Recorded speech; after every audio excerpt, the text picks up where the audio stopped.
So mga mare ko, dahil maglalaro tayo ng yaman-yamanan this 2025 Christmas, hindi mare ko, dahil ito nga yung aming Christmas setup, ito nga yung mga pinagbibili ko. So una na dyan, itong ating ceramic plate na to, and meron siyang patouch ng gold. Nagre-range to mga mare ko, nasa 80 plus, pero depende siya, nag-iiba yung kanyang presyo, lalo na ngayon, 'di ba?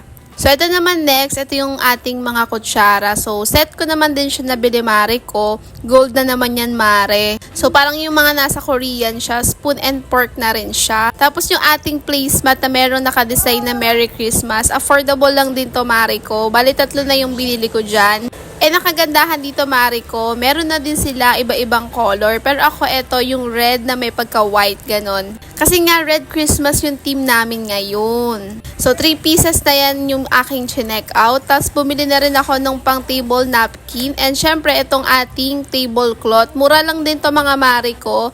Mas maganda siya kung na-plancha ko. Pero ano lang kasi to mga mare ko. Kumbaga parang tinry ko lang din naman paano nga mag-design. Alam niyo nakakatawa mga mare ko kasi nga dati napapanood ko lang to sa mga movies sa America. Ay, hindi, totoo nga. Ganun nga, napapanood ko siya. So, ngayon, tinry ko din naman na, ayun nga, maglaro ng yaman-yamanan.